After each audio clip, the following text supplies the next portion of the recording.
अस्सलामु अलैकुम वरहमतुल्लाहि वबरकातुह। मैं उम्मीद करता हूँ कि तमाम नाज़रीन और सामीन बख़ैर होंगे। सबसे पहले मैं आप सब को मुबारकबाद पेश करता हूँ कि अल्लाह तबारक व तआला ने हम सब के लिए इतना बाबरकत, मग़फ़िरत और रहमतों वाला महीना अता किया है। अल्लाह हम सब को इस महीने की भरपूर कदर नसीब फ़रमाए। हर इबादत हम लोगों को शौक़ से ज़ौक़ से करने की तौफ़ीक़ दे। इबादतों में बढ़ोतरी अता फ़रमाए। रोज़े के साथ साथ तिलावत कुरान, नवाफ़िल, तस्बीहात, तहज्जुद और तरावी की भरपूर पाबंदी करने की तौफ़ीक़ दे। आमीन। सामीन, सवाल व जवाब का सिलसिला तकरीबन शुरू हो चुका। सबसे पहला सवाल ये था कि सहरी जो है वो कब तक खा सकते हैं। याद रखिए कि सहर का टाइमिंग जो ख़त्म टाइमिंग होता है, सहर का ख़त्म टाइमिंग जो होता है उससे पहले पहले सहरी खा लेना ज़रूरी है। हर इलाक़े का, हर शहर का, हर कस्बे का टाइम अलग अलग होता है। तो आपके इलाक़े में, आपके शहर में, आपके गांव में जो टाइम टेबल है, जो ख़त्म सहरी का वक्त मौजूद है, उससे पहले पहले सहरी कर लेना चाहिए। याद रखिए, अगर कोई शख्स सहरी करता रहा यहाँ तक के टाइम ख़त्म हो गया या मसाजिद वगैरह में ऐलान कर दिया गया कि टाइम ख़त्म हो गया है, फिर भी एक इंसान सहरी करता रहता है, तो याद रखिए देखा ये जाता है कि क्या सुबह सादिक शुरू हो गया है या नहीं हुआ है। तो अगर सुबह सादिक शुरू हो गया है तो अब इस इंसान का रोज़ा नहीं माना जाएगा। सुबह सादिक होते ही सहर का टाइम ख़त्म हो जाता है और फजर का टाइम स्टार्ट हो जाता है।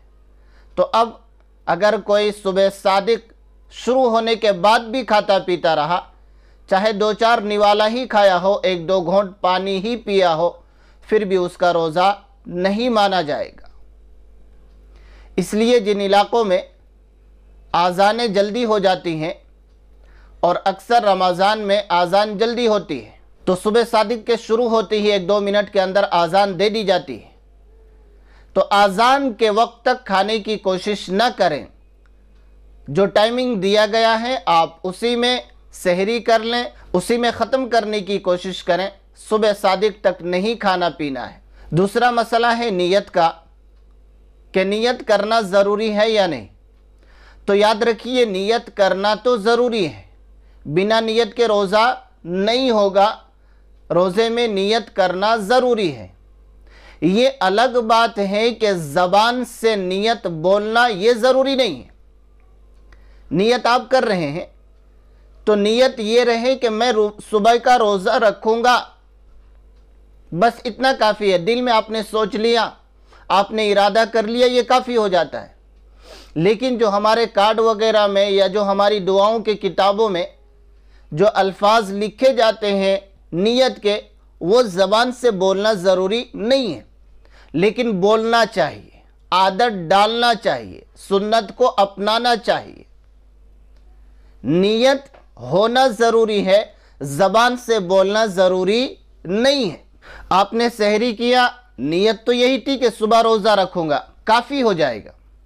लेकिन एक इंसान बिना किसी नीयत के, बिना किसी इरादे के खा पी लेता है और अपना वक्त गुजार लेता है, कोई नीयत कोई इरादा उसका नहीं होता, तो फिर ऐसी सूरत में उसका रोज़ा नहीं माना जाता है। इसलिए नीयत का होना ज़रूरी है। ज़बान से बोलें तो ज़्यादा बेहतर है, नहीं तो कम से कम दिल से इरादा करना, सोचना काफ़ी हो जाता है। तीसरा सवाल ये था कि रमज़ानुल मुबारक में सहरी की नीयत कर लेने के बाद फजर से लेकर मगरिब तक इस दरमियान में कोलगेट और ब्रश कर सकते हैं या नहीं कर सकते। तो याद रखिए, कोलगेट और ब्रश करना ये रमज़ानुल मुबारक में मकरूह है। रोज़े की हालत में ये मकरूह है, नहीं करना चाहिए।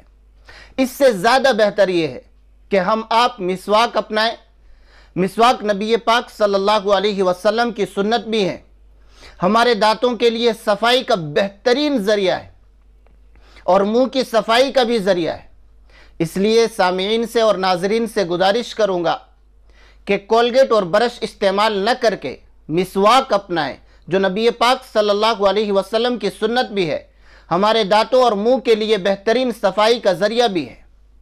जवाब ये है कि रोज़े की नियत के बाद से लेकर जब तक इफ्तार नहीं कर लेते तब तक कोलगेट और ब्रश इस्तेमाल नहीं करना है, इससे रोज़ा मकरूह हो जाता है।